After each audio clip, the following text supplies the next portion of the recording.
Bismillahirrahmanirrahim. Assalamualaikum warahmatullahi wabarakatuh. Alhamdulillah wassalatu wassalamu ala Rasulillah wa ala alihi wassahbihi wa man tabi'ahu wa wala amma ba'du. Alhamdulillah, yang pertama sekali pada pagi hari yang mulia ini kita bersyukur kepada Allah Subhanahu wa taala atas segala nikmat yang telah Allah kurniakan kepada kita. Kita dapat berkumpul pada pagi hari ini untuk kita sama-sama menghadiri majlis ilmu yang seperti mana kita maklum kita mengadakan forum khas ataupun forum perdana yang bakal disampaikan oleh kedua yang dimuliakan, iaitu panelis kita. Yang pertama Al-Fadhil Ustaz Ilyas Ismail yang datang jauh daripada Malaysia. Alhamdulillah.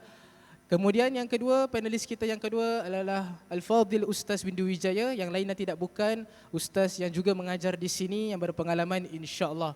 Jadi para jemaah yang dirahmati Allah sekalian, pada hari ini insya-Allah bakal kita kupaskan satu tajuk yang kita lihat merupakan satu perkara yang relevan, iaitu di mana kita sekarang berada, kehidupan ataupun kehidupan kita berada sekarang ini bukan sekadar kehidupan yang nyata, tapi kita juga ada kehidupan di alam maya, iaitu di dunia digital.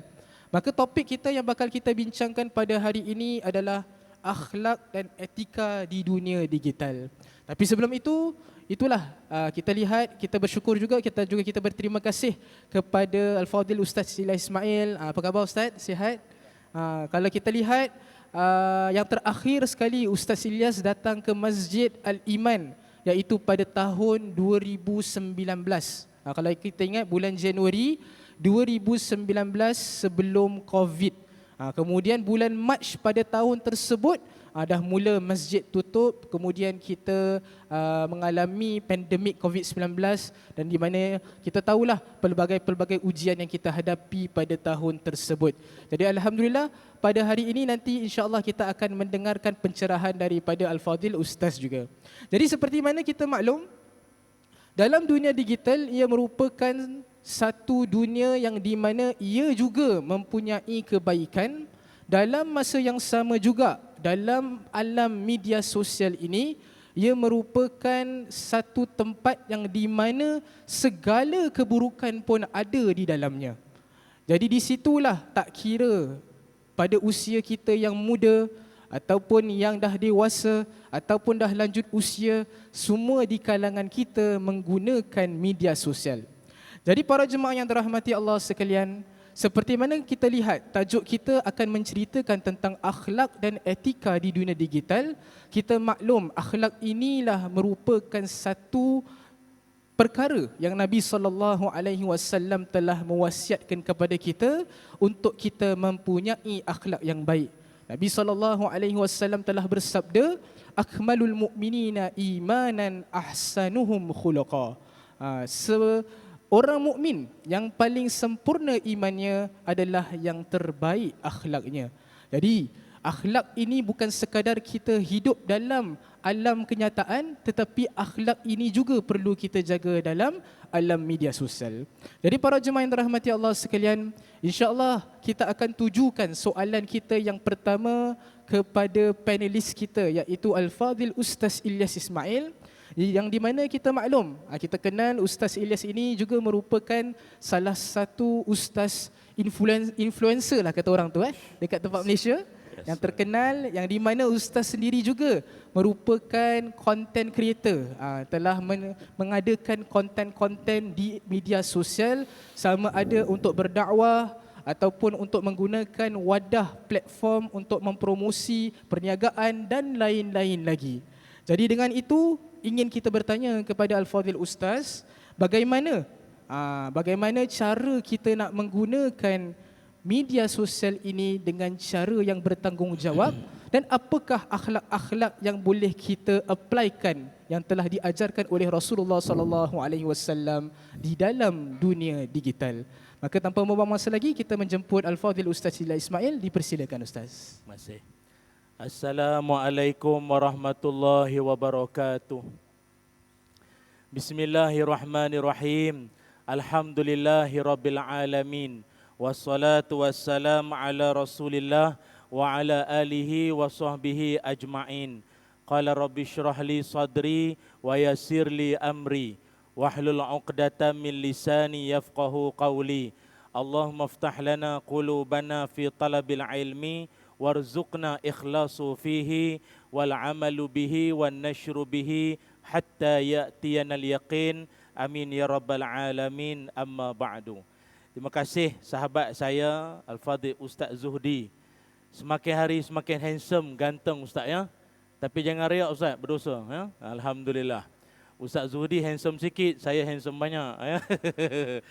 Yang dimuliakan guru kami Ustaz Windu Wijaya, semoga Ustaz dalam rahmat Allah, sihat tubuh badan, dikurniakan umur yang panjang. Amin ya rabbal alamin. Tak dilupakan pada Cikgu Ahmad di belakang sana, pengurus saya, Cik Wan yang bawakan saya, dan semualah sidang jemaah, ibu ayah, adik-adik, anak-anak, moga-moga semuanya dalam rahmat Allah. Amin ya rabbal alamin. Pertamanya kita nak ucapkan tahniah buat seluruh rakyat Singapura, baru saja mendapat presiden yang baru. Semoga Singapura dalam jagaan Allah, semoga seluruh rakyat Singapura mendapat rezeki yang berpanjangan. Amin ya rabbal alamin.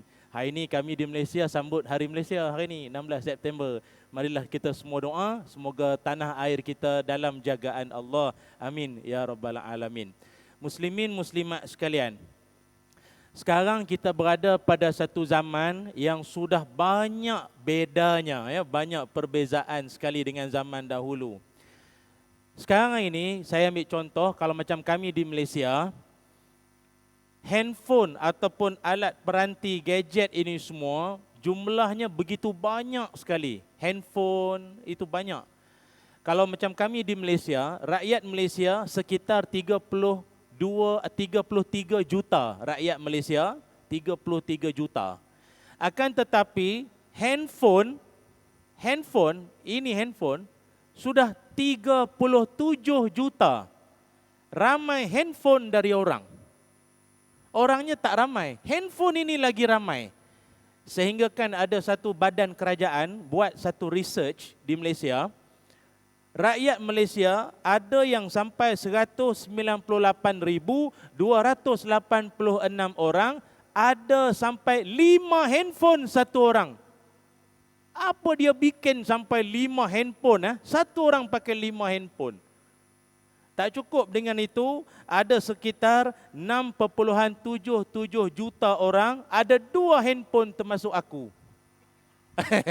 Aku pun termasuk juga, terlepas mari Singapura. Kan? Jadi handphone ini barang yang sudah banyak orang guna tau. Ada orang guna buat live. Ini Ustaz buat live, apa khabar? Kan? Orang buat live, ada orang dia rakam, record, catat note. Dia tulis note dekat sini. Lagi buat selfie, makan siakap 3 rasa. Kacang pol di Pasar Gelang. Awak kat mana? Awak kat mana? Gitu. Jadi handphone ini macam-macam guna. Ada orang Malaysia tu punya banyak sangat handphone, dia gunakan ini tablet buat itu dulang. Buat dulang bawa air. Banyak sangat handphone, la ilaha illallah. Baik. Jadi kalau handphone ini sudah banyak, mesti dia akan ada manfaat dan dia akan ada mudarat. Itu pasti ada. Manfaatnya mesti banyak dan mudarat pun tak ketinggalan. Jadi oleh kerana itu, macam mana kita nak meneladani akhlak Rasulullah sallallahu alaihi wasallam? Habis Nabi pun ada handphone, Nabi tak ada handphone. Tapi Nabi punya akhlak itu untuk kita guna dalam kita guna kita punya teknologi hari ini, medsos, media sosial atau social media. Apa kaedah dan caranya? Senang saja. Pertama sekali, ini saya kongsikan ya. Yang pertama sekali, bila kita gunakan media sosial, sosmed ataupun social media ini, yang pertama sekali adalah dengan tujuan, jangan sesekali kita cakap sesuatu yang boleh bikin gaduh ataupun menghina, mencela, mengutuk orang. Tak boleh. Sebab itu dalam hadis Nabi sallallahu alaihi wasallam menyebutkan salah satu sifat orang beriman itu apa? Falyaqul khairan aw liyasmut. Cakap yang baik-baik atau kalau tak ada apa nak cakap, lebih baik diam.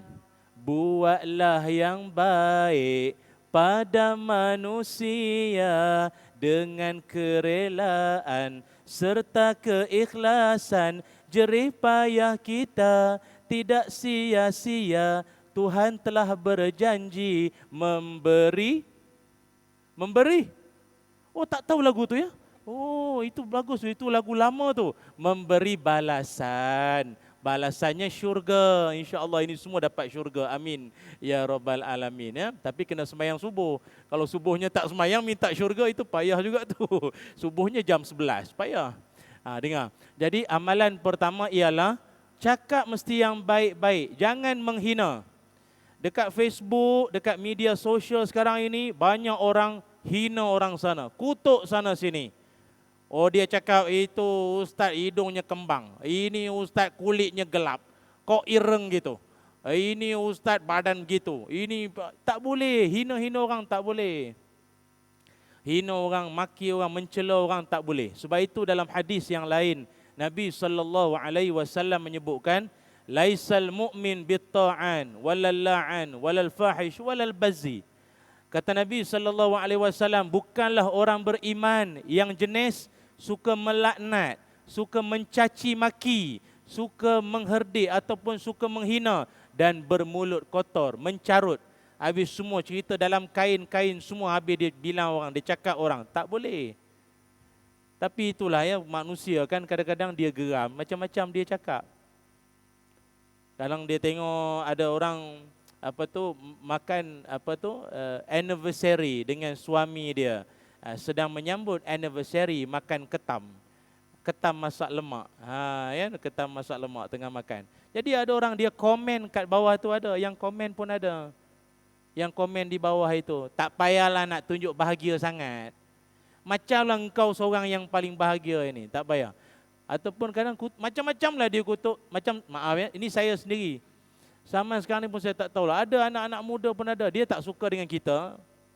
Habis yang malam cakap syurga neraka, dia tak suka. Jadi ada dia komen dekat bawah itu.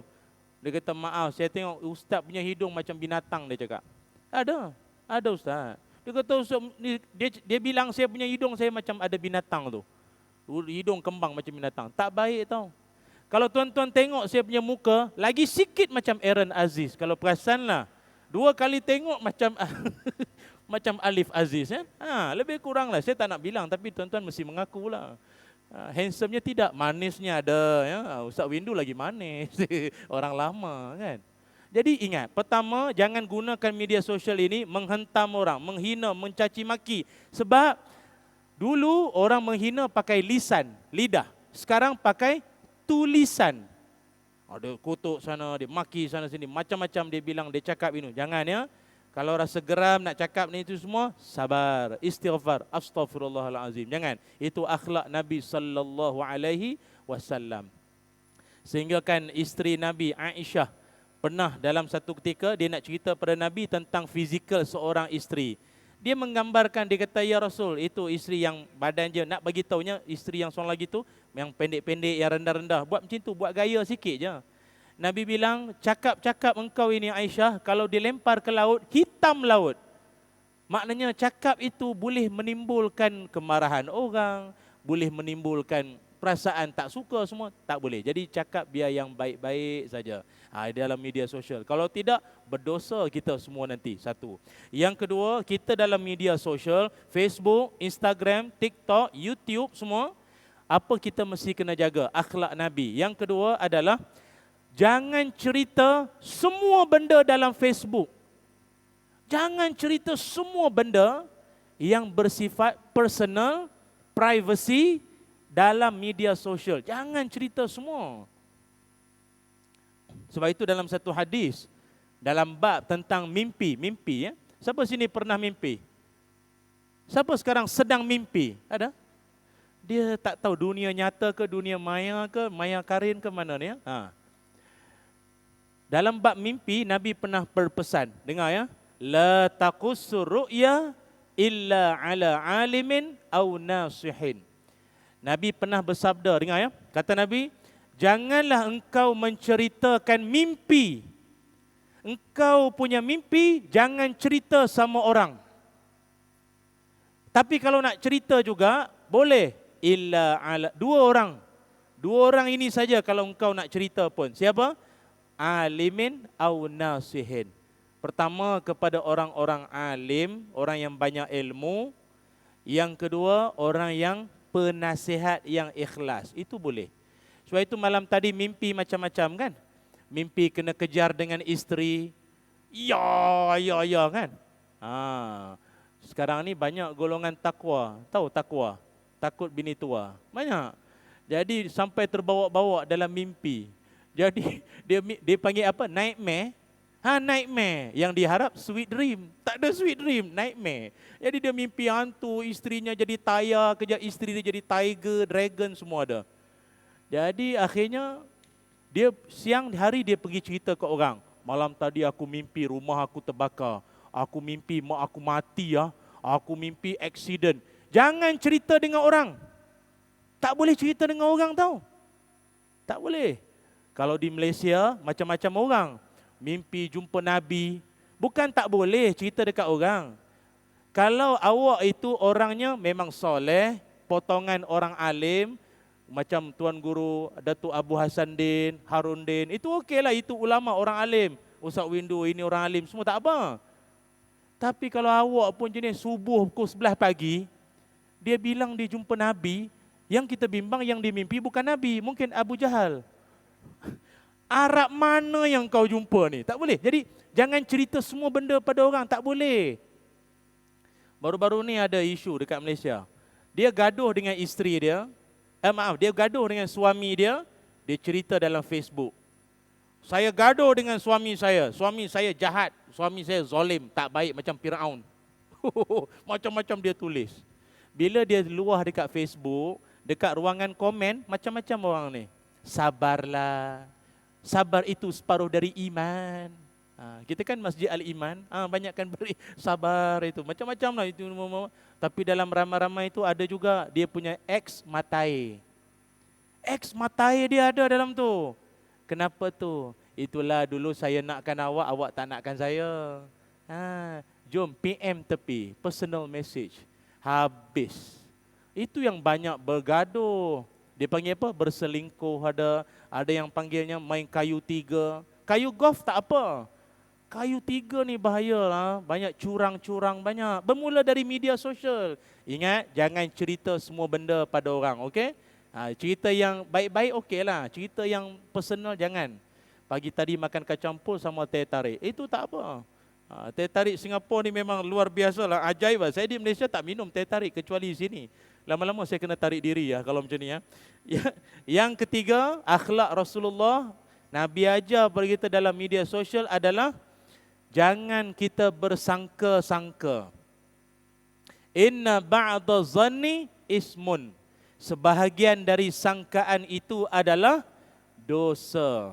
Jangan bersangka-sangka, bahaya sangka-sangka ini. Macam saya pernah, saya sendiri macam Ustaz Zuhdi sebut tadi, saya kalau di Malaysia, kadang-kadang saya pergi mana-mana restoran, makanannya sedap, pengusahanya pula orang Islam, saya akan promote, saya akan advertise dalam saya punya Facebook.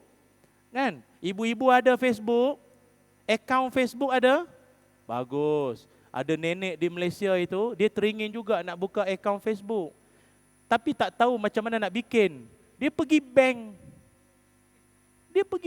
Dia jumpa pegawai bank tu, officer tu, dia bilang dia nak buka akaun. Orang bank tu tanya, nak buka akaun company ke, personal ke, current ke, saving. Makcik nak buka akaun Facebook. Akaun Facebook tak payah datang bank. Itu boleh bikin sendiri, suruh cucu saja buat. Kan? Saya ada akaun Facebook. Jadi dalam Facebook saya suka mempromosikan. Datanglah sini, makanan sedap. Oh, ini berasap, berpeluh-peluh makan. Ini gerik sih, kan. Makan sedap sini. Jadi ada orang dekat ruangan komen, Ustaz jangan membazir.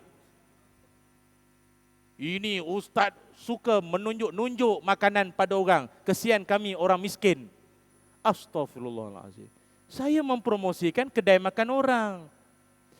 Adakah menunjuk saya makan itu berdosa? Apa Apa ini masalah? Susah betul. Kadang-kadang saya jalan dengan isteri, pegang tangan. Ada orang bilang di bawah itu, tak payahlah romantik sangat. Macam-macam sangkaan orang.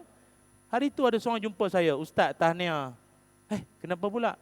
Dapat isteri baru. Astaghfirullahalazim. Bila saya tak tahu pun saya kahwin lagi. Orang lain bilang saya dah kahwin lagi.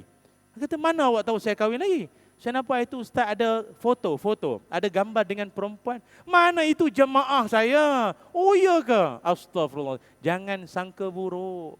Jangan. Innalillahi wa inna ilaihi raji'un. Nanti saya tak sempat cop pasport nanti.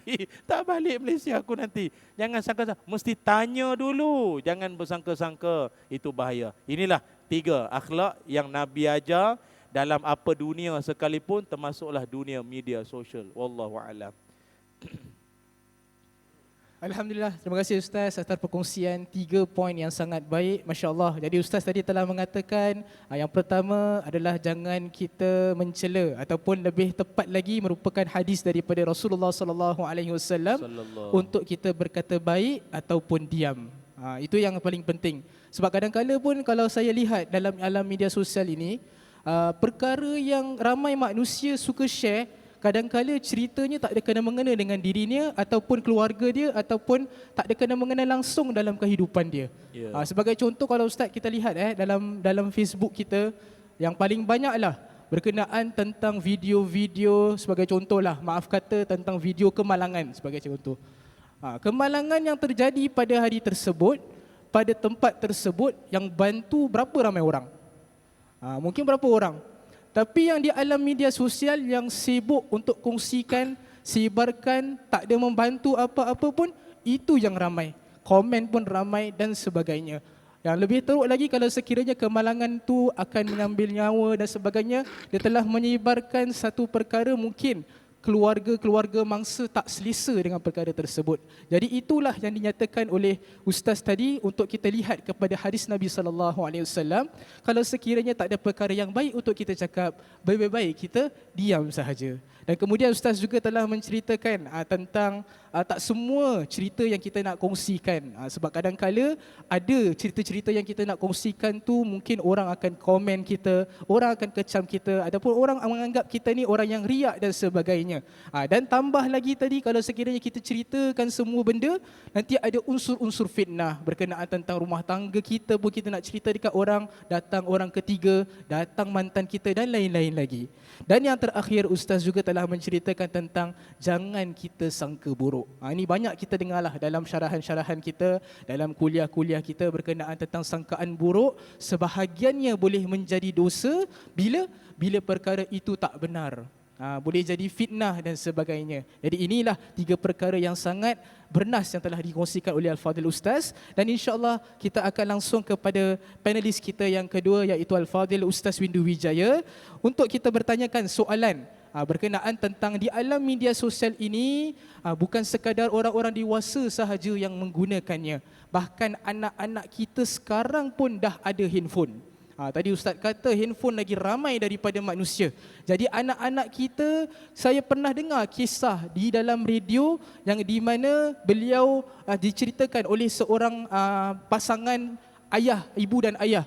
Dia mempunyai anak yang baik, anak yang soleh, yang dengar kata, yang mempunyai pemikiran yang suci dan sebagainya. Pada umur 6 tahun. Kemudian masuk pada umur 7 tahun, Primary 1, diberikan handphone. Dalam masa setahun sahaja diberikan handphone kepada anaknya. Kedua ibu ayah ni menceritakan anaknya tiba-tiba dah pandai nak melawan ibu ayah dia.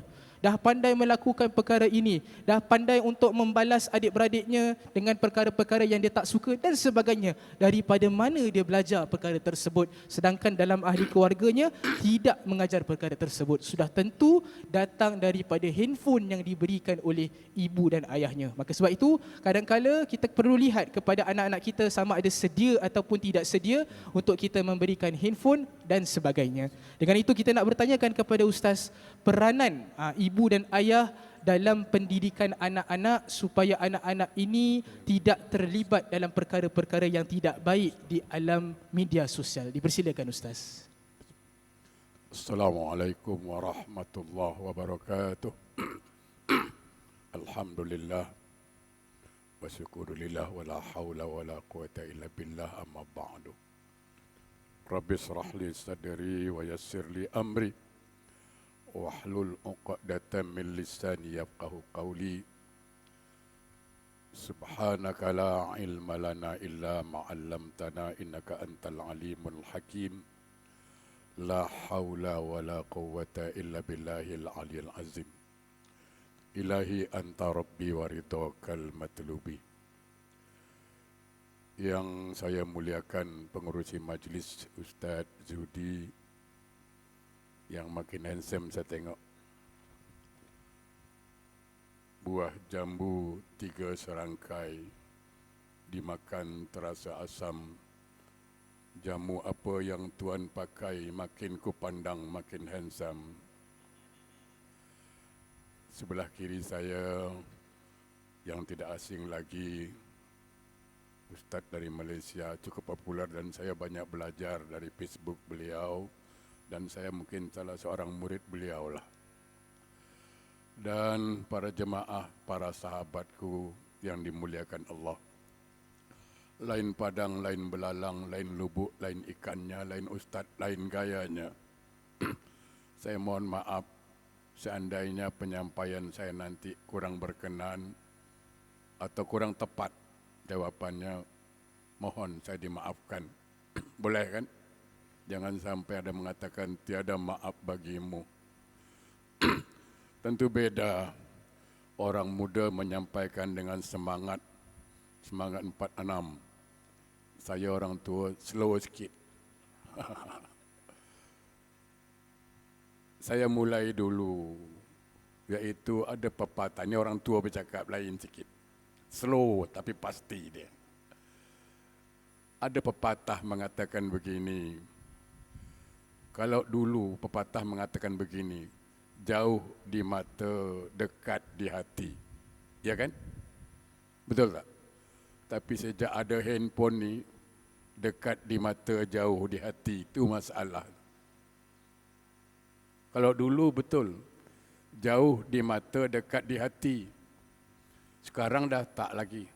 Sekarang dekat di mata, jauh di hati. Berapa banyak kita jadi korban orang tua sekarang. Anak-anak kita asyik main handphone, dia tak tahu bapak dia balik. Asyik dengan handphone, dia tak tahu mak dia panggil dia. Dekat memang tapi jauh di hati kita. Itulah masalah. Salah handphone? Bukan. Handphone itu kan alat. Pistol itu bagus kalau di tangan polis. Dia tak bagus kalau di tangan pencuri. Sekarang di tangan siapa handphone ini yang penting. Kalau pistol di tangan polis bagus tak? Cakap. Nak pistol di tangan polis bagus tidak? Bagus. Tapi ketika pistol berada di tangan pencuri, itu berbahaya. Sama. Ketika handphone berada di tangan anak yang salah, dia salah. Tapi ketika handphone berada di anak yang soleh, dia soleh. Cuman itu tadi, mendidik anak yang soleh bukan seperti buat roti canai. Diaduk pagi, petang digoreng, malam dimakan. Ya kan? Nah, jadi pahami dulu. Fungsi kita sebagai orang tua terhadap anak. Kadang kita orang tua pun tak tahu anak ni fungsinya sebagai apa sebenar.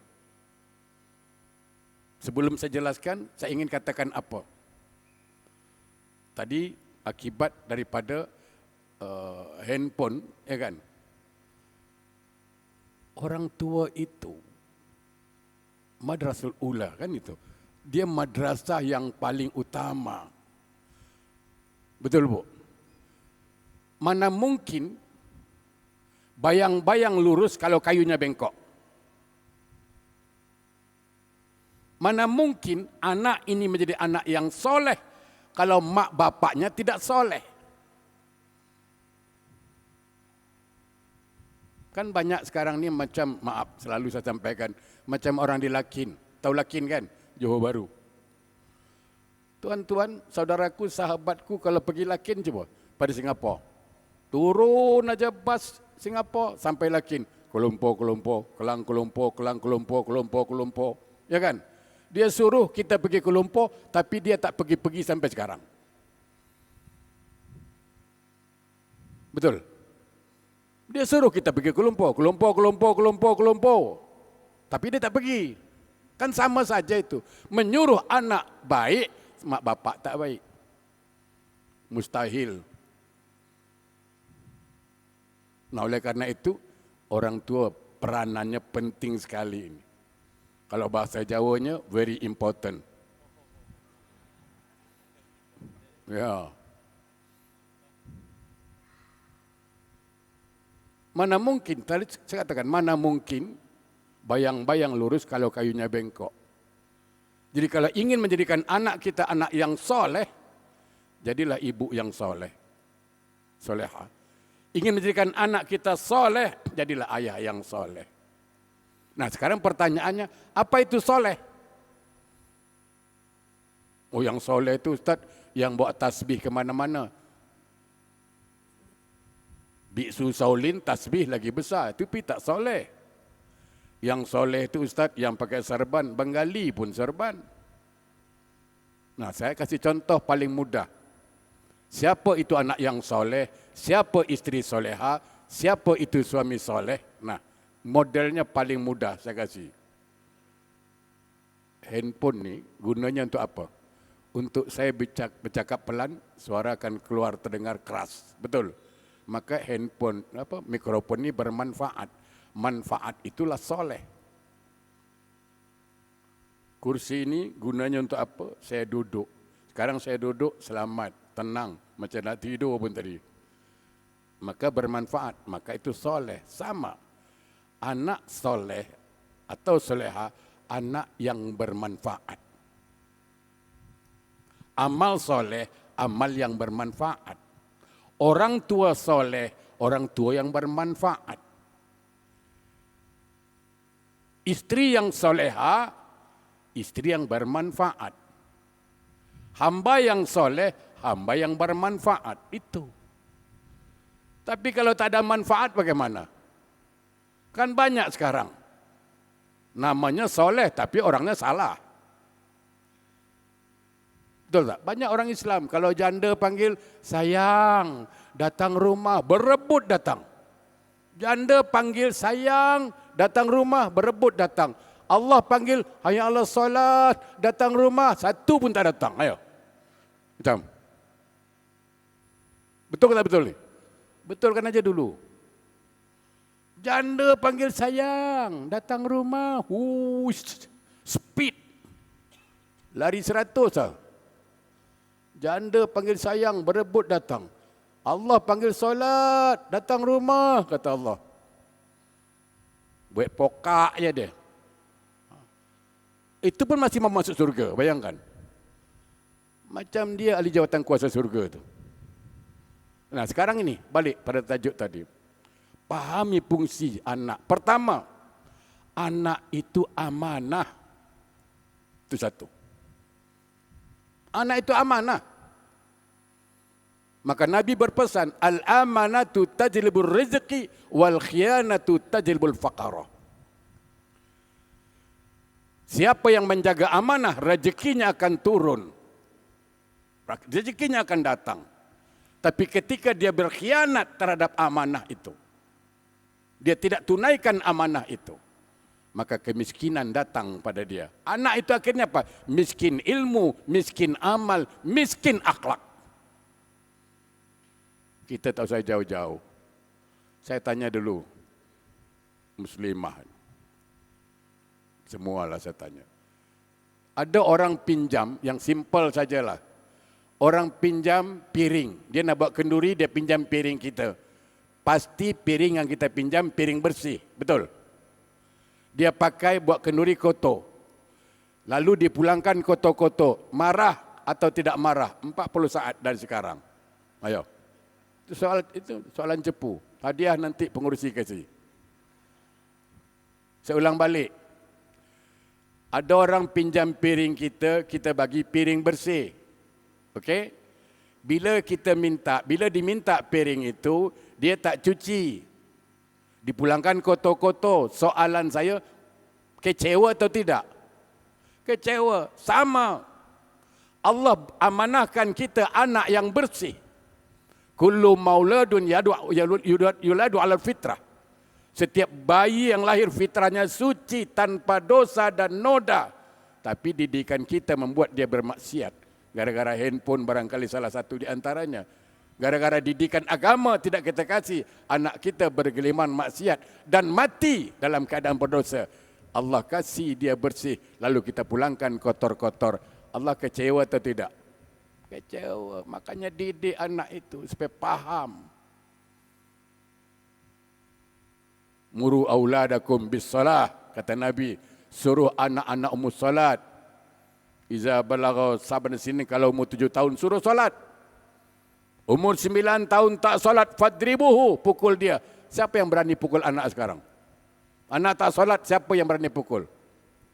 Tak ada. Kenapa? Kerana bapaknya pun tak salat. Anak dah tanya ustaz, betul ke Nabi cakap umur 7 tahun, umur 9 tahun tak solat pukul? Betul lah Nabi cakap macam itu, 9 tahun tak solat pukul. Bapa aku dah 59 tahun ustaz tak solat. Nak pukul ke? Tak payah gergaji kepada bapa engkau tu. Umur 9 tahun tak solat pukul, 59 tahun tak solat macam mana? Tapi masih mimpi, masih berharap anaknya soleh. Semangka tidak mungkin berdaun sirih. Itu satu. Anak itu amanah. Jadi ketika dia main handphone, pahamkan, kontrol. Prinsip ibu-ibu sekarang di Indonesia, yang penting anakku diam. Yang penting dia tak kacau aku masak. Sekarang dasar Pak. Di kampung saya lah, nenek-nenek pun main TikTok sekarang. Kita yang nonton pun malu. Kalau yang muda boleh tahan lah. Nenek-nenek Pak. Ya Allah. Mati Ustaz Ilyas sering nyanyi kan. Di TikTok berapa banyak tu. Kuda yang mana? Kuda yang mana Tuhan senangi? Itu. Kuda putih berambut pirang. Itu. Jangan kalah Bib. Umur boleh muda tapi handsome jangan kalah. Astagfirullahaladzim. Ya. Ini penting, amanah. Yang kedua, anak sebagai nikmat yang Allah berikan. Itu dia. Sebab tidak semua Allah kasih orang itu punya zuriat. Ada orang berumah tangga 30, 40 tahun, 50 tahun tak ada zuriat. Betul. Usaha sudah kemana-mana tapi Allah belum mengizinkan. Maka anak itu zuriat, itu nikmat. Syukuri, itu kuncinya. Syukuri. Nah, saya mau tanya Bapak Ibu, logik saya. In khairun fa khairun, in sarun fa sarun. Baik kita buat, baik kita dapat. Buruk kita buat, buruk kita dapat. Betul? Okey. Saya mau tanya. Kalau saya selalu tanya ini. Kalau yang saya tanam benih padi, yang tumbuh apa kira-kira? Padi, itu logik, sunatullah. Saya tanam ubi, yang tumbuh apa? Ubi. Saya tanam jagung, tumbuh apa? Jagung, itu dia. Kan mustahil pada akal.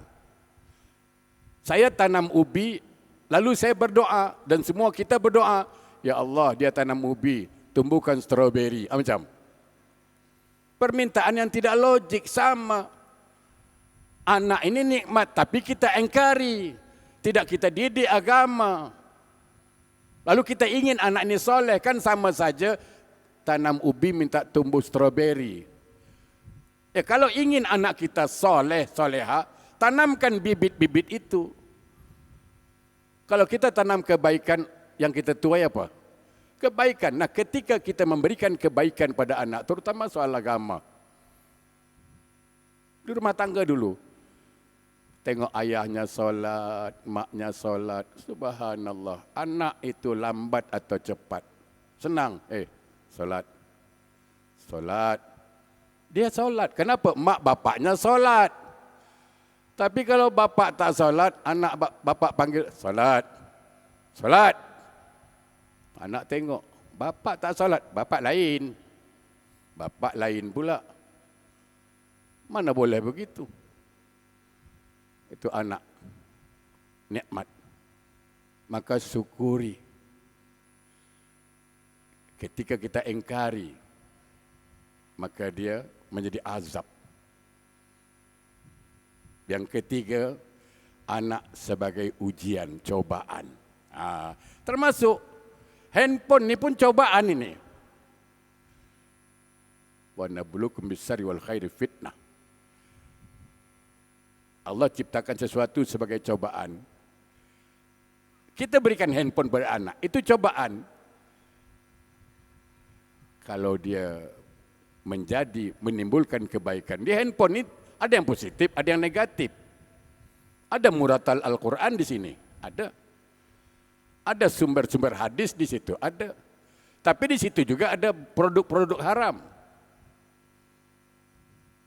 Ya kan? Nah, itu adalah kontrol kita. Nah, kalau kita biarkan dia, berarti kita kufur nikmat. Jadi handphone ini boleh menjadi ladang amal, ladang pahala, tapi dia boleh menjadi ladang dosa juga. Ya. Jemaah yang berbahagia.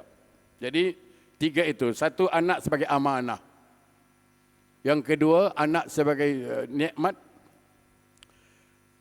Yang ketiga, anak sebagai cobaan. Ada sebuah doa yang bagus yang disampaikan Rasulullah untuk Ibnu Abbas radhiyallahu an. Itu untuk diamalkan bagus. Allahumma faqihhu fid din wa alimut ta'wil, at-ta'wil. Ya Allah, berikan kepahaman agama buat anak. Dan mudahkan dia dalam memahami agama itu. Maaf saya katakan sedikit lari. Akibat kita tidak memperdulikan soal agama pada anak, karena asyik dengan handphone tidak kontrol. Berani tak anak sekarang cakap, semua agama itu betul apa? Itu. Ya kan? Terjadi itu. Semua agama itu benar, semua agama itu betul. Itu yang terjadi sekarang. Kenapa? Karena orang tuanya buta agama. Itu terjadi sekarang. Karena di handphonenya ada positif, ada negatif. Saya banyak dengar lah orang cakap sekarang, alah Ustaz, semua agama itu baik, semua agama itu betul, semua agama itu benar. Please, tolong. Pahami itu betul-betul. Ini satu kesalahan besar itu. Kalau dibiarkan, pahaman ini dibiarkan, rosak dia. Kenapa? Kita tidak memburukkan agama orang, tak usah. Tak perlu itu. Saling menghormati agama, yes. Tapi agama itu tidak terlepas dari 3 konsep. Ini dipahami pada anak. Ketika anak mengatakan, semua agama itu baiklah Pak, semua agama itu, stop, pahami. Nak, engkau belajar dari handphone, silakan, buka handphone. Yang namanya agama tidak terlepas dari 3 konsep. 1, konsep sosial, hubungan antar manusia. Betul. Kalau hubungan antar manusia mungkin sama. Semua agama melarang berjudi, betul. Semua agama melarang menipu, ya. Semua agama melarang mencuri, ya. Semua agama melarang membunuh, yes. Satu konsep, betul. Barangkali, tapi lebih tajam lagi Islam. Nah, konsep kedua, konsep ubudiyah. Sama tak cara ibadahnya dengan kita? Tidak sama. Kita ada solat, ada puasa, ada zakat, ada haji. Mereka sama tak solat kita dengan dia? Tidak. Berarti tidak sama dah. Dan yang ketiga, agama itu punya konsep tauhid, ketuhanan. Sama tak Tuhan kita dengan Tuhan dia? Tidaklah. Kenapa dibilang semua agama sama? Inilah akibat kita sendiri tidak paham. Lalu kita biarkan anak kita berpendapat demikian. Makanya Luqmanul Hakim berpesan kepada anaknya, aqimis solat, dirikan solat, dirikan solat. Nah, solat kata kuncinya. Ya, wallahu a'lam. Alhamdulillah. Terima kasih Fadil Ustaz atas pencerahan yang sangat baik berkenaan tentang pendidikan anak. Ia bermula daripada orang tuanya tersendiri, iaitu madrasah yang pertama untuk kita mendidik anak secara baik. Kalau tadi kita lihat Ustaz Ilyas dengan Ustaz Windu Wijaya dah menyanyi. Saya kalau nak olah bernyanyi, saya takut lepas ni semua balik hujan lebat. Menangkan waktu pun nak dah nak hujan Ustaz. Jadi saya tak bernyanyi lah. Okey, berkenaan tentang pendidikan ibu dan ayah kepada anak merupakan satu perkara yang penting kerana anak itu merupakan amanah daripada Allah Subhanahu Wa Taala. Kalau kita harapkan anak itu menjadi anak yang soleh, mesti kita tanam kebaikan kepada dirinya, barulah kita mengharapkan. Kalau kita sekadar mengharapkan doa kepada Allah Subhanahu Wa Taala anak-anak yang soleh, tapi kita sendiri pun tak mendidiknya, tak membimbing, tak menjaganya, biarkan anak kita terdedah dengan media sosial yang mempunyai pelbagai ideologi, keburukan dan lain-lain lagi. Jadi itulah yang di mana kita perlu harus menangani anak kita dan menjaga anak kita dengan yang baik. Jadi kita teruskan dengan soalan yang selanjutnya kepada Ustaz Ilyas Ismail berkenaan tentang apa yang telah dikatakan oleh Ustaz Windu Wijaya pada akhir-akhir pencerahannya, iaitu berkenaan tentang di mana seseorang anak dah berlaku, di mana mereka mengatakan ilmu agama itu semuanya benar, mengajar kepada kebaikan, menghindari kemungkaran, semuanya ajak kebaikan, tapi mengatakan agama itu sama. Jadi itu merupakan satu ilmu yang mereka ataupun ideologi yang mereka dapat daripada internet ataupun di alam media sosial ini. Jadi di sinilah kita nak bertanya kepada Ustaz, di alam media sosial kita boleh menimba ilmu dengan pantas. Sekarang kita nak dapatkan apa-apa informasi, senang je, kita Google. Dikatakan ada Syekh Google. Bukan sekadar Syekh Google, pada zaman sekarang ini dah mempunyai perkara yang lebih maju, iaitu berkenaan tentang AI. Kalau kita nak buat tesis sekarang pun, kalau nak dapatkan satu artikel berkenaan tentang satu perkara, kita type je dalam AI, dia akan keluarkan semua maklumat. Dia mudahkan. Kalau siapa yang budak-budak ataupun anak-anak yang belajar di universiti, dia tekan informasi ataupun topik tesis yang dia nak lakukan, keluar satu artikel berkenaan tentang informasi tersebut. Dan Ustaz, jangan terkejut lagi, saya pernah terjumpa, lagi hebat. Kalau kita kan selalunya kalau kita nak mengadakan kelas modular kelas, kita nak adakan slide show, adakan berkenaan tentang solat dan sebagainya, perlu menyediakan slides presentation. Sekarang pun AI dah boleh buatkan secara langsung presentation slides tu. Kita hanya type nak berkenaan tentang fix solat dan sebagainya, keluar siap presentationnya. Kita tinggal download, kita tukar nama kita dah boleh present kepada para jemaah, kepada para masyarakat. Macam gitu hebatnya AI, dia dah sediakan perkara tu dengan mudah. Jadi dengan itu kita nak bertanya dengan Ustaz, bagaimana kita nak menimba ilmu ataupun apakah informasi yang boleh kita ambil di internet supaya kita tidak mengambil informasi yang salah, ideologi yang tak betul dan sebagainya. Dipersilakan Ustaz. Terima kasih. Muslimin muslimat yang dirahmati Allah sekalian. Dalam Al-Quran, Allah Subhanahu wa taala mengajarkan kepada kita, a'udzubillahi minasyaitonirrajim. Qul hal yastawil ladzina ya'lamuna wal ladzina la ya'lamun. Katakanlah,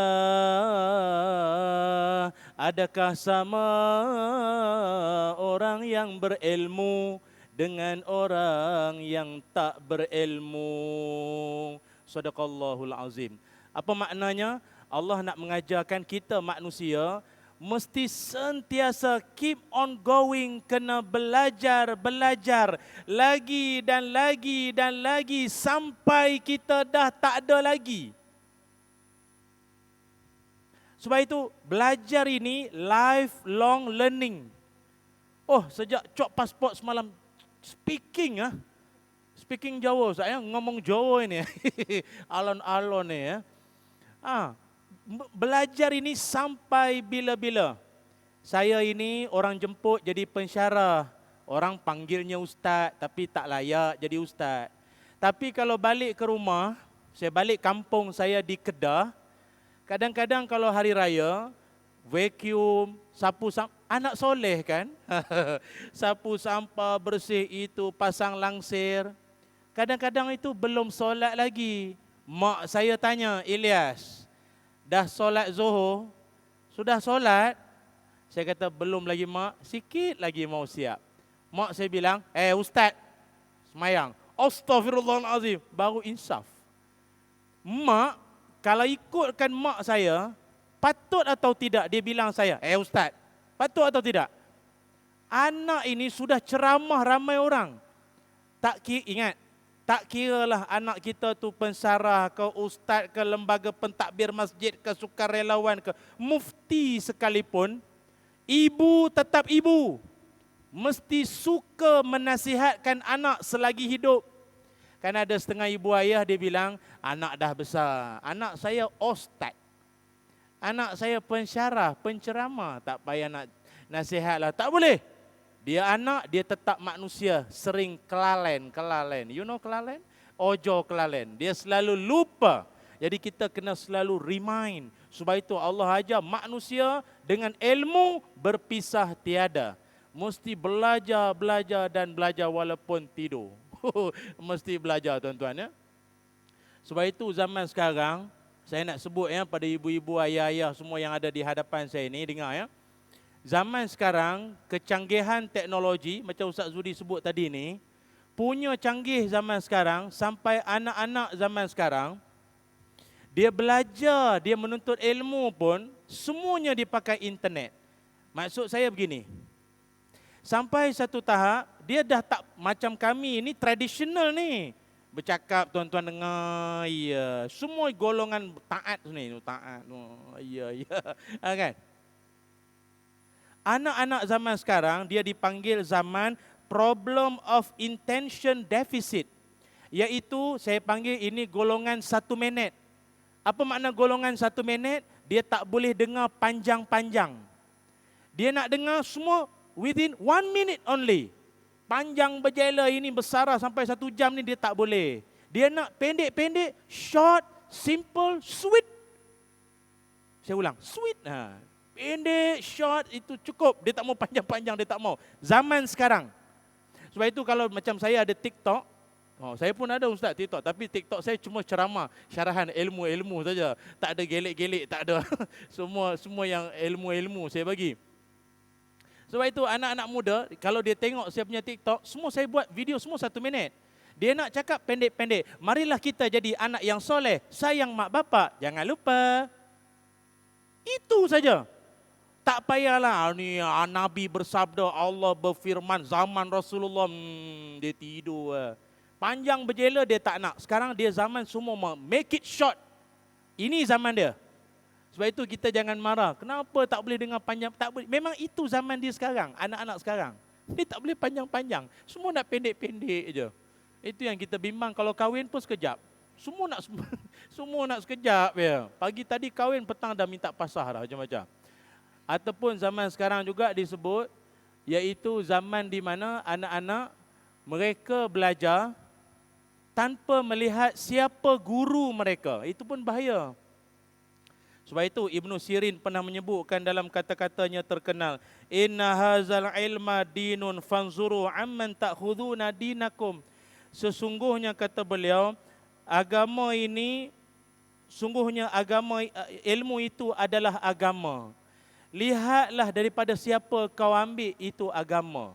Mesti tengok guru itu siapa. Maaf ya, saya bagi contoh. Macam sekarang, kita ada macam-macam gelaran ya, kita ada macam-macam gelaran. Kita ada ustaz, kita ada maulana, kita ada kiai, kan? Kita ada sahibus samaha, sahibul fadilah. Apa lagi gelaran panggil? Macam-macam kan? Jadi, kita pun tak tahulah nak ikut yang mana satu.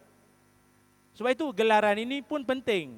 Maaf, macam kami di Malaysia, saya selalu berpesan, jangan mudah-mudah mengustadkan orang. Sebab kadang-kadang ada orang, kita pun tak tahu mana dia belajar. Asal pakai songkok, pakai sarban, macam Ustaz Widwi sebut tadi ni, Pakai jubah saja, janggut segenggam, ustaz. Asal cakap ana enta, ana Masya Allah, ana enta, ustaz. Asal nyanyi lagu Arab, ustaz. Habibi, Habibi, ustaz juga. Semua ustaz. Dia sebenarnya yang bahayanya adalah, macam tadi ustaz sebut, salah guna. Dia salah guna gelaran. Mentang-mentang dia follower ramai orang panggil dia ustaz. Apa dia bikin, semua orang percaya. Walaupun dia tipu. Sebab itu kalau macam kami di Malaysia, banyak orang menggunakan nama ustaz tu. Dia buat travel agent, umrah. Dia kata, mari umrah bersama dengan saya. Sekali dia tipu orang. Ribu-ribu tau. Semua makcik-makcik itu semua nak pergi umrah. Akhirnya pergi umrah balik hari. Tahu pergi umrah balik hari? Hantar airport pagi, petang dah balik. Rupanya tiket, tak ada hotel, tak ada, tipu. Call ustaz, hilang. Tipu orang banyak. Ada 1 jam dulu ni, dia tipu orang, dia jual ayam.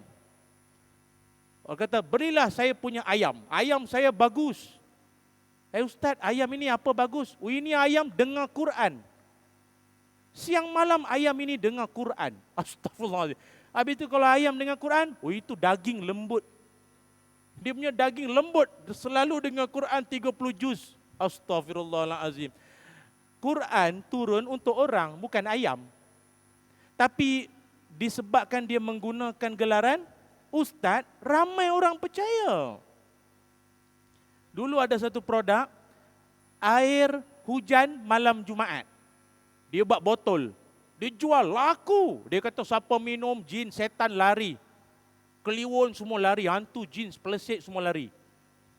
Tapi makin minum, makin tak semayang. Sekarang ni siapa yang jin ni? Macam-macam ditipu. Jadi jangan tertipu. Ingat, emas memang kuning. Tapi bukan semua yang kuning itu emas. Dalam tandas Masjid Al-Iman ni pun ada yang kuning-kuning. Tapi itu bukan emas. Maksud saya jangan tersalah pilih. Jangan salah pilih guru, nanti sesat nantinya. Bahaya. Saya bagi contoh, kalau gelaran ustaz ini, kalau macam di Al-Azhar, gelaran ustaz ni memang gelaran yang antara yang tertinggi. Al-Syekh, Al-Doktor, Al-Ustaz, itu Al-Musyarik. Itu maknanya profesor tahap tinggi tu. Bukan senang dapat gelaran tu. Macam Maulana, gelaran Maulana, pernah dengar orang panggil Maulana ya? Maulana ini kebiasaan orang berikan gelaran kepada guru orang-orang yang belajar daripada Pakistan, India, khususnya dalam bidang hadis.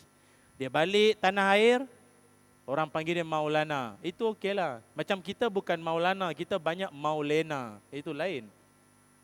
Itu Maulana. Kalau di Indonesia ada ustaz-ustaz, dia ada KH. KH itu Kiai Haji. Kiai Haji. Ataupun ada ustaz-ustaz namanya ada LC. LC itu bukan lesen ceramah. Lulusan Kairo. Itu maknanya dia belajar di Timur Tengah, Mesir, Jordan atau yang sama waktu dengannya lah.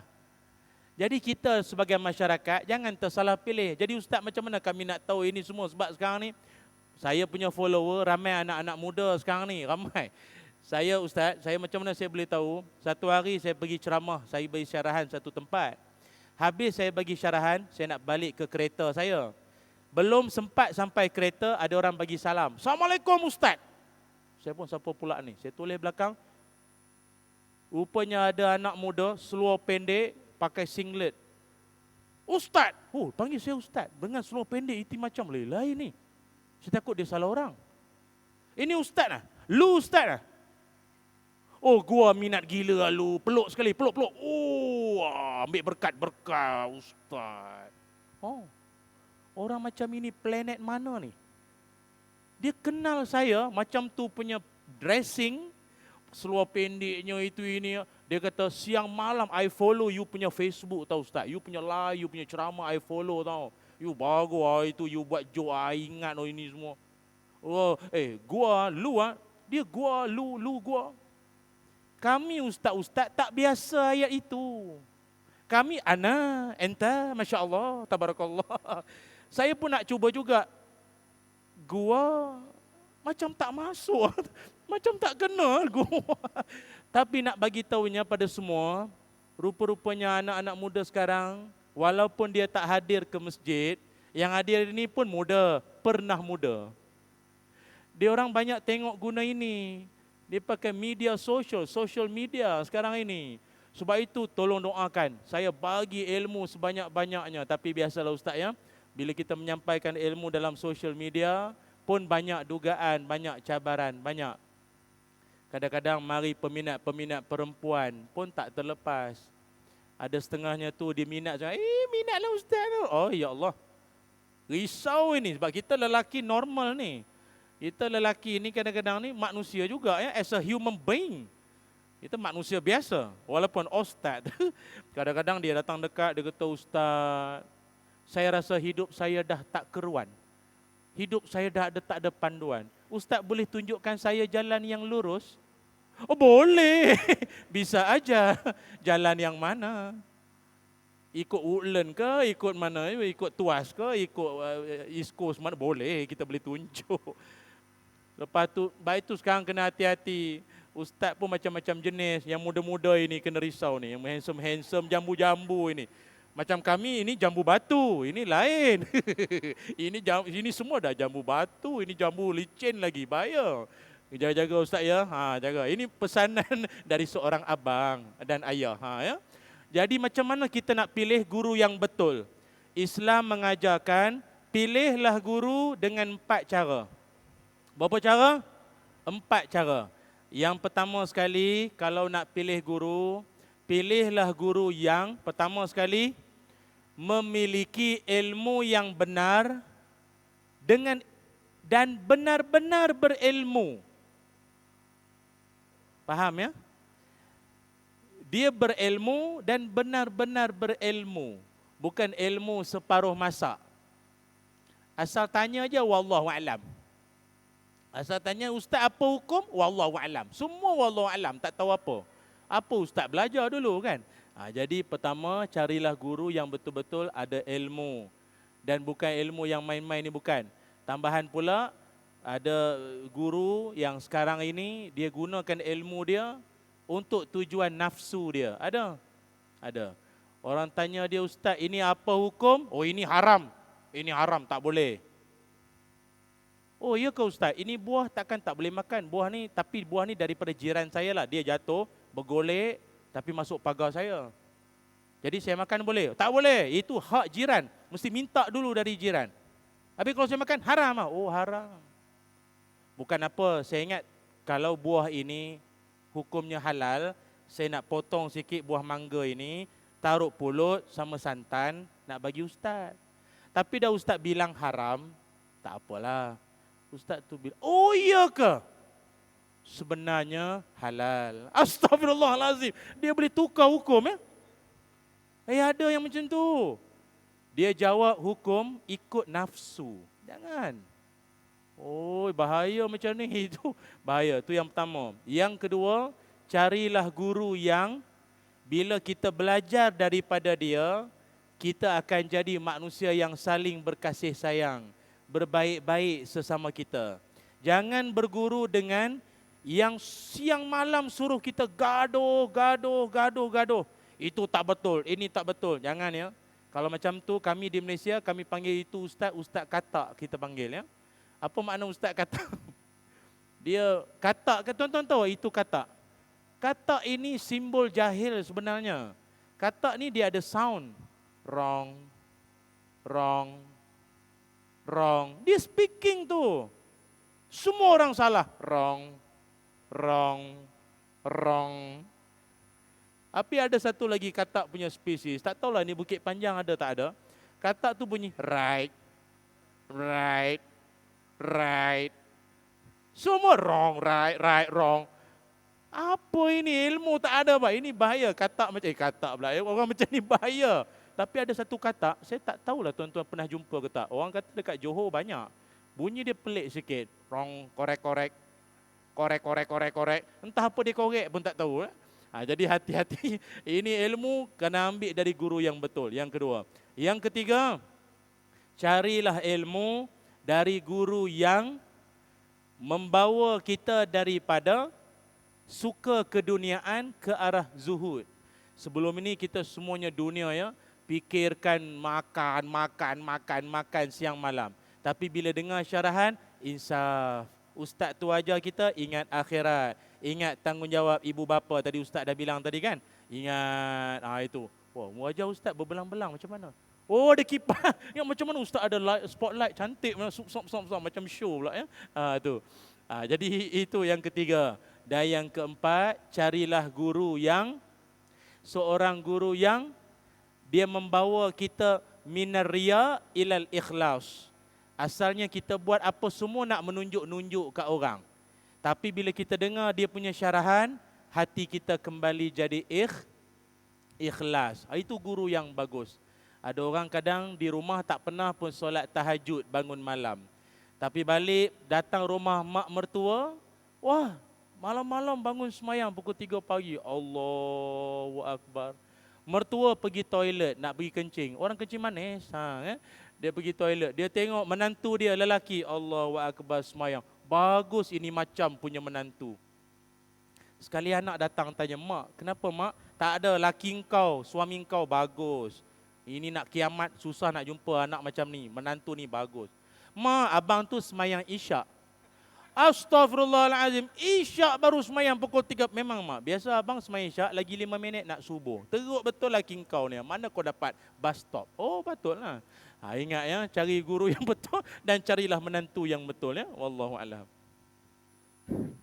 Alhamdulillah, terima kasih Ustaz atas pencerahan berkenaan tentang untuk kita mencari ilmu daripada sumber yang betul. Jadi benar, kalau sekiranya kita nak menggunakan media sosial ini untuk menimba ilmu, kita juga perlu mencari ilmu di media sosial daripada sumber yang benar. Iaitu 4 perkara yang telah Ustaz jelaskan tadi. Yang pertama, mencari guru daripada mencari ilmu daripada guru yang benar-benar berilmu. Dia bukan sekadar berilmu yang sikit-sikit ataupun yang tak tahu hukumnya ataupun yang sekadar wallahu alam sahaja. Kita cari yang benar-benar berilmu.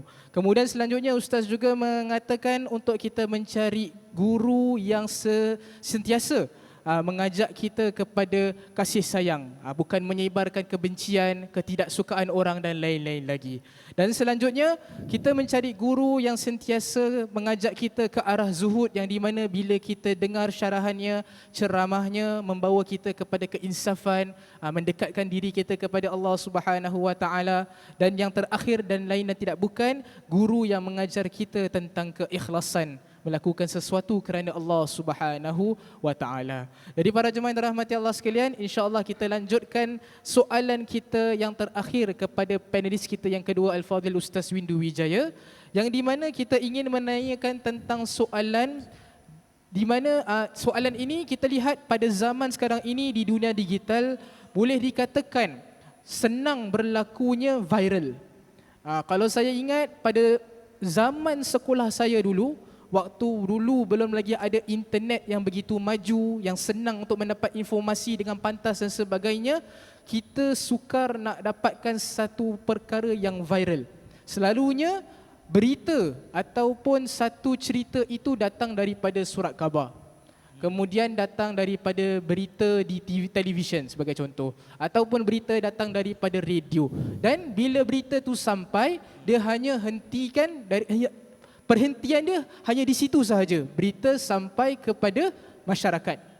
Tetapi zaman sekarang ini, satu berita bila disampaikan kepada manusia ataupun masyarakat, kita dah boleh nak menyebarkannya. Kita share dekat orang lain. Bukan share sahaja, kita juga boleh komen dalam ruangan komen tersebut. Suara-suara kita lebih mudah untuk didengari ramai. Jadi di sinilah kita nak bertanya kepada Ustaz berkenaan tentang sifat ataupun perkara-perkara yang boleh membuat seseorang itu menghindari daripada menyebarkan fitnah, daripada menyebarkan berita-berita yang palsu.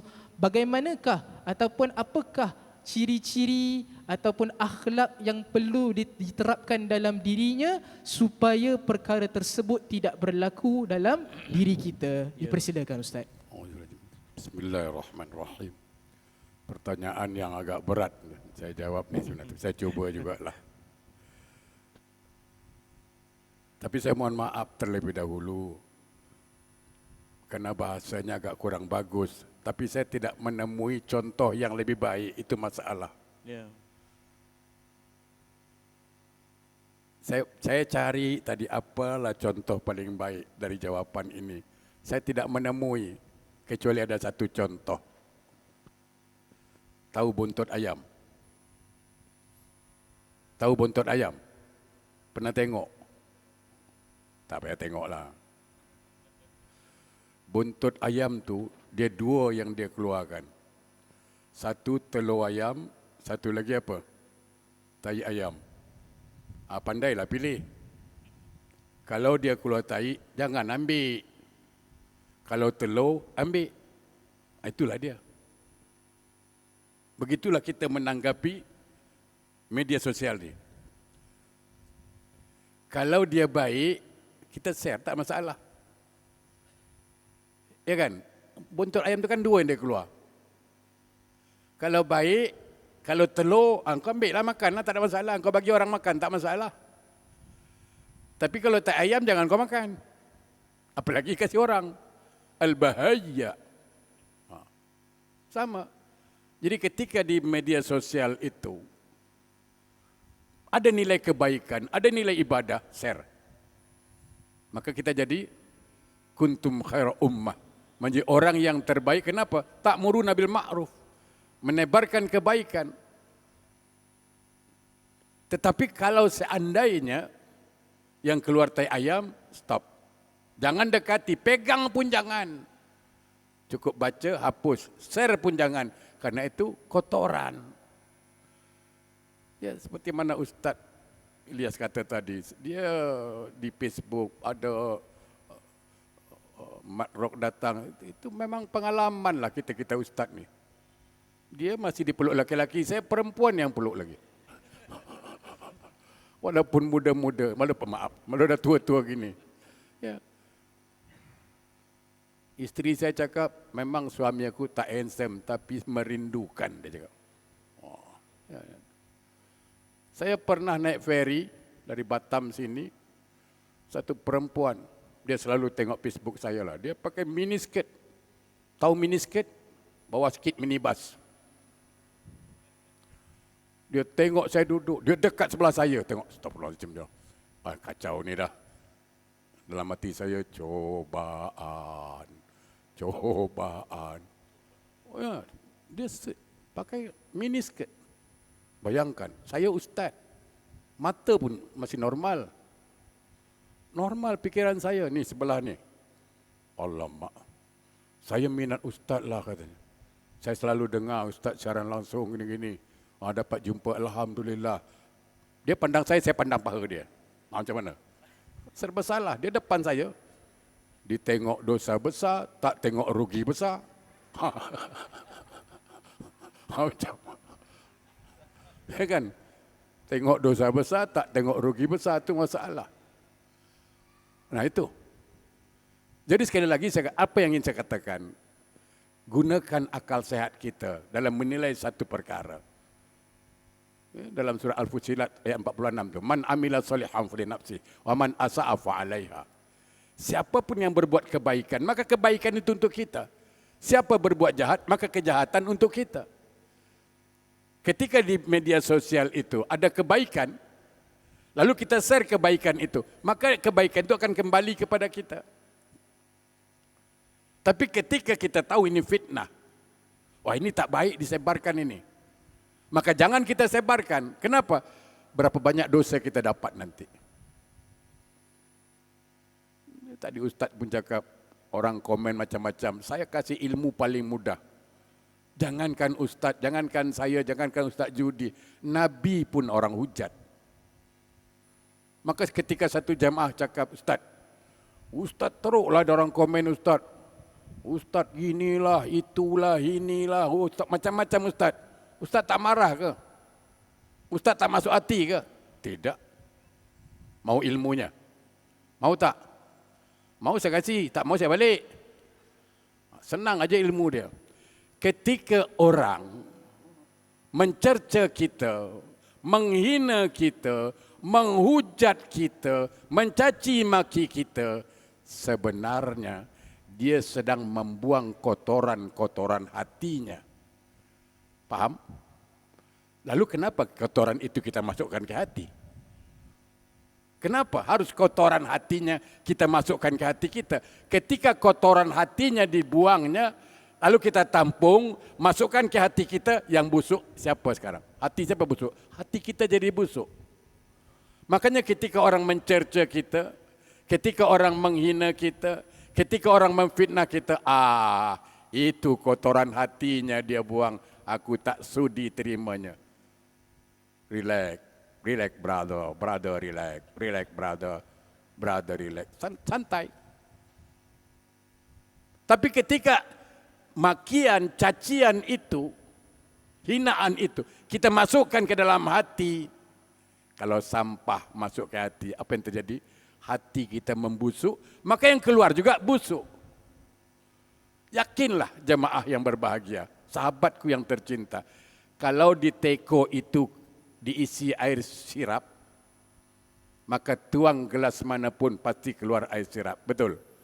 Kalau kita dalam teko itu air kopi, maka tuang gelas manapun, maka yang keluar air kopi.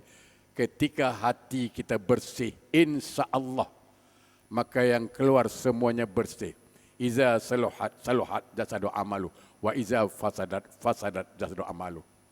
Ketika hati itu bersih, semuanya bersih. Ucapannya bersih, matanya bersih, pendengarannya bersih. Tapi ketika hatinya kotor, maka ucapannya kotor. Itu yang kita baca di media sosial. Seorang istri ya membuka aib suaminya. Seorang suami menyesal kawin dengan ini. Saya bilang ini manusia sudah hilang akal sehat. Kenapa hal rumah tangga kita bagi tahu orang lain? Jujur saya katakan, tidak ada manusia yang tidak ada aib. Betul. Hanya Allah yang tak ada aib. Makanya selalu saya katakan, kenapa orang masih puji kita? Orang puji saya, orang puji Ustaz Ismail, orang puji Ustaz Zuhdi, orang puji kita semua. Kenapa? Karena Allah masih tutup aib kita. Yakinlah, kalau Allah buka aib kita, siapa yang nak puji kita? Allah tutup aib kita, ada orang puji kita. Tapi sayang, istri sendiri yang buka aib. Sayang, suami sendiri buka aib. Nah, oleh karena itu, bijaklah, cerdaslah, berfikirlah dalam menggunakan media sosial ini. Karena tadi di awal-awal saya katakan, pistol itu bermanfaat di tangan kalau dipegang polisi. Betul. Tapi pistol itu berbahaya ketika dipakai di tangan pencuri. Handphone ini sangat bermanfaat ketika dipegang oleh tangan-tangan yang tepat. Tangan orang yang ingin mencari ilmu. Orang alim, orang bijak. Tapi handphone akan menjadi maksiat ketika dipegang oleh tangan-tangan yang jahil. Mari kita bijak, ya, menggunakan media sosial. Berfikir, apakah ini perlu aku share kemana-mana dan nilainya apa, ibadah atau tidak. Ada nilai ibadah, silakan. Namanya ibadah jariah. Tapi kalau fitnah, hanya hujatan, lalu kita share, maka kita akan dapat dosa jariah. Nah, tergantung akal sehat kita. Kita dah besar, ya, kita dah dewasa. Gunakanlah, sekali lagi saya katakan, handphone ini menjadi sarana ibadah buat kita, menjadi sarana menuntut ilmu buat kita. Tadi satu orang sampai 5 handphone, dahsyat. Ya. Saya pernah gunakan handphone sekali waktu nak pergi masjid Maidin. Google Map itu. Kan banyak belok-belok tu. Saya pun saya dah tua. Belok kiri, saya pun belok. 200, belok kanan. Saya ingat 200 meter, rupanya baru 100 belok kiri. Dia pun bingung, saya pun bingung. Dah sama-sama bingung. Belok mana lagi ini? Dia cakap 200 meter belok kanan. Saya fikir dah sampai 200, saya belok kanan. Rupanya baru 100 meter. Saya belok, dia diam. Saya cakaplah. Oh, saya pun dah hilang akal. Ini dah nak kuliah subuh. Cakaplah. Dia pun diam. Alah, kacau ni. Apa macam, mana nak tanya? Tu, tengok. Yang salah handphone ke saya? Itu. Makanya tergantung kita. Sekali lagi, bijak menggunakan media sosial. In khairun fa khairun, in sarun fa sarun. Baik kita pegang, buruk kita campakkan. Jadilah orang yang mencontohi buntut ayam. Kalau buntut ayam mengeluarkan telur, ambil. Kalau dia keluarkan tai, jangan ambil. Wallahu alam. Penutup, saya tutup dengan pantun. Ini dia pantun paling bagus. Ini last punya pantun kerana penutup. Ya kan? Jalan-jalan ke rumah Cik Dolah. Singgah dulu rumah Cik Rais.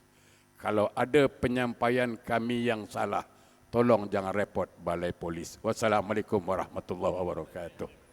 Waalaikumsalam warahmatullahi wabarakatuh. Alhamdulillah, terima kasih Al-Fadhil Ustaz Windu atas penerangan berkenaan tentang bagaimana kita nak tangani ataupun kita nak mengelakkan daripada kita menyebarkan perkara-perkara yang tidak baik di media sosial. Di antaranya kata Ustaz tadi adalah untuk kita sentiasa amar ma'ruf nahi mungkar. Bijak menggunakannya, mana yang baik kita sebarkan, mana yang tidak ada kemanfaatan, tidak ada perkara-perkara yang baik itu ataupun perkara yang buruk kita tinggalkan. Selain daripada itu, Ustaz tadi juga ada mengatakan berkenaan tentang kisah sekiranya kalau kita ni dicela, dicaci, diherdik dan sebagainya, itu merupakan kotoran yang dia lontarkan. Maka kotoran tersebut jangan sampai kita masukkan ke dalam hati kita. Begitu juga dalam alam media sosial, kita boleh umpamakan kalaulah satu berita yang viral kita lihat di alam media sosial, kita buka ruangan komen, kita akan lihat pelbagai komen daripada manusia. Komen yang baik ada, komen yang buruk ada, komen yang mengapi-apikan, yang menyebarkan kebencian pun ada. Jadi dengan perkara-perkara kita lihat dalam komen tersebut, kalau kita tahu perkara itu perkara yang tidak baik, itu merupakan kotoran, jangan kita terpengaruh dengan komen-komen orang. Yang perlu kita lihat tadi daripada awal kita telah jelaskan, kita kena pastikan sama ada berita itu benar, pastikan sama ada berita itu adalah berita yang baik dan sebagainya, barulah kita mengambilkan kemanfaatan. Jadi insya-Allah, alhamdulillah, kita telah selesai forum perdana kita membincangkan berkenaan tentang akhlak dan etika di dunia digital. Mudah-mudahan perkongsian kita pada hari ini memberikan kita kemanfaatan di dunia dan di akhirat insya-Allah.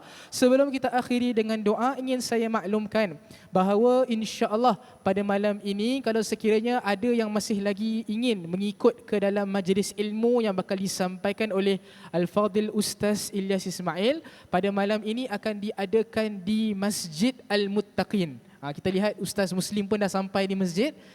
Beliau juga merupakan asatizah di Masjid Al-Muttaqin. Jadi insya-Allah di Masjid Al-Muttaqin pada malam ini selepas Isyak akan membincangkan tajuk berkenaan tentang keluarga. Betul Ustaz? Tentang keluarga juga. Jadi kalau sekiranya ada yang kelapangan masa, ada yang ingin membawa keluarga bersama, dipersilakan di Masjid Al-Muttaqin di Ang Mo Kio insya-Allah. Jadi dengan itu insya-Allah kita akan akhiri dengan bacaan doa yang akan dibacakan oleh tetamu kita daripada Malaysia, daripada jauh, iaitu Al-Fadhil Ustaz Ilyas Ismail.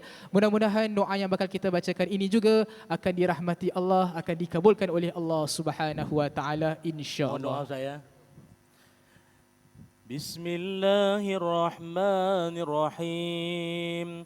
اللهم صل على سيدنا محمد وعلى آل سيدنا محمد.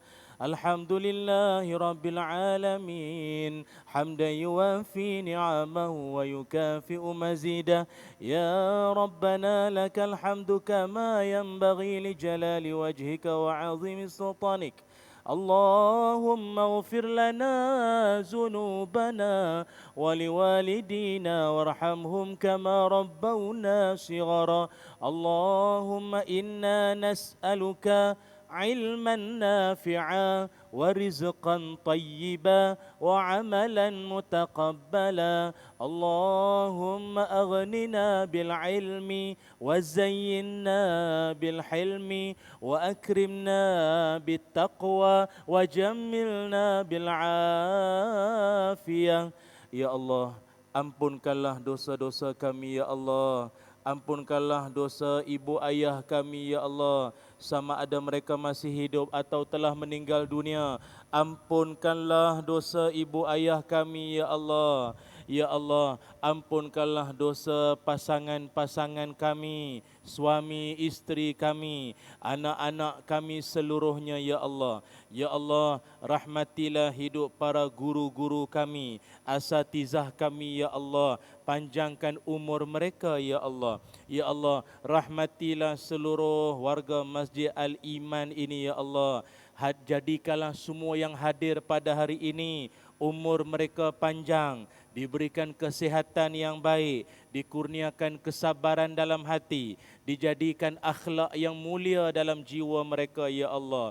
Ya Allah, ada dalam kalangan kami yang sedang uzur dan sakit ya Allah, sembuhkanlah sakit-sakit mereka ya Allah. Sembuhkanlah kesakitan yang mereka alami ya Allah. Engkaulah Tuhan yang maha menyembuh ya Allah. Ada dalam kalangan kami yang hatinya sedang susah hati, sedang bersedih hati mereka ya Allah. Tenangkan jiwa mereka ya Allah. Jadikanlah kesusahan mereka itu sebagai penghapus dosa-dosa lama mereka ya Allah. Jadikanlah ujian yang berat mereka lalui ini sebagai pengangkat darjat mereka di sisimu ya Allah. Ya Zal Jalali wal Ikram. Wa sallallahu ala sayyidina Muhammad walhamdulillahi rabbil alamin. Taqabbalallahu minna wa minkum. Minna wa minkum taqabbal ya karim. Alhamdulillah, insyaAllah selesai sudah untuk kita menyelesaikan forum perdana kita pada hari ini. Ingin maklumkan kepada para jemaah, insyaAllah kita ada menyediakan jamuan ringan, bento set kepada semua para jemaah. Pastikan kita sebelum pulang boleh mengambil jamuan paket tersebut. Dan insyaAllah saya ingin mengucapkan ribuan terima kasih kepada para jemaah yang telah hadir pada hari ini. Mudah-mudahan kita sama-sama dapat meraih ilmu yang bermanfaat buat kita di dunia dan di akhirat kelak, insyaAllah. Amin ya rabbal alamin. Dengan itu kita akan akhiri dengan wassalamualaikum warahmatullahi wabarakatuh.